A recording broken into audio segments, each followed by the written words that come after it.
Super Mario World launched November 21st in 1990 as a release title for the Super Nintendo. With the huge hype that Mario 3 had on the NES, how does Super Mario World stack up to its predecessor? Well, if I wanted to give my quick thoughts, Mario World is an expansion of the previous Mario games in a very good way. Although Mario World isn't near my top personal favorite 2D games ever, it still exceeds every past expectation of the 2D Mario games and manages to retain its status of being called the best 2D Mario. Mario and Luigi are on Dinosaur Land, off to save Princess Toadstool or Peach from Bowser like the previous games. But what makes Mario World any different from Mario 3 or 1? Mario games usually don't like to add different types of gameplay styles to add variety that give mixed results. What Nintendo usually did was expand upon Mario's moveset in every single game.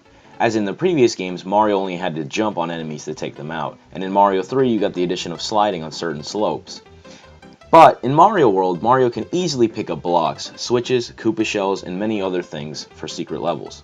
Alongside being able to pick up items, Mario can also use a spin jump as a new way to get over obstacles and enemies that Mario couldn't deal with before.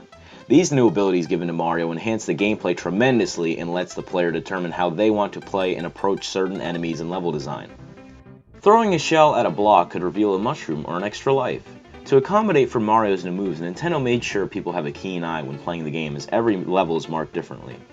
Yellow marked levels are usually a single romp through the level, however there are red flash levels on the overworld that actually have a hidden path.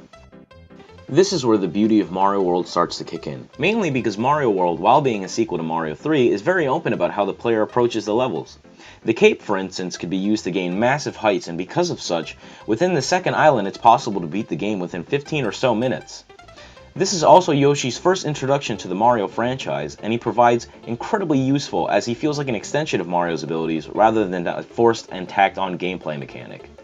Yoshi can eat a red shell to shoot 3 flame bubbles in a spread, a blue shell to fly, and a green shell just to be shot out of his mouth. Yoshi can also be used as a height boost or a lifesaver if needed to.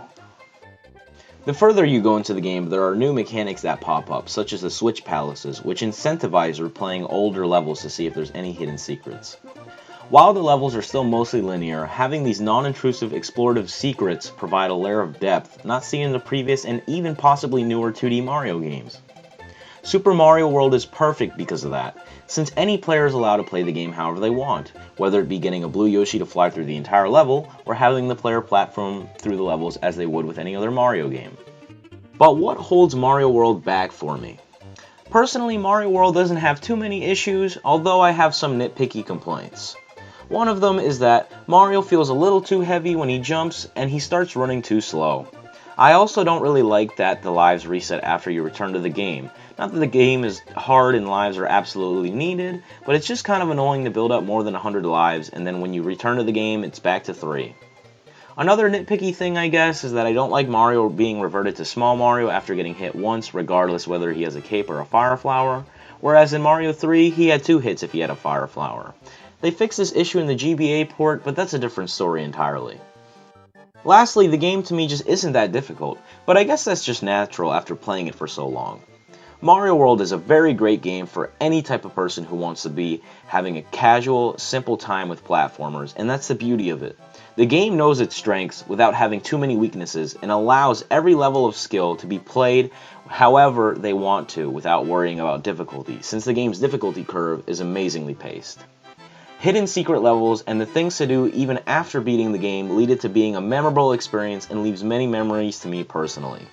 Overall, Mario World is an amazing 2D Mario game, although not breaking the mold of 2D platformers, it made for a very fun and memorable game for many people with a charming soundtrack and enemies.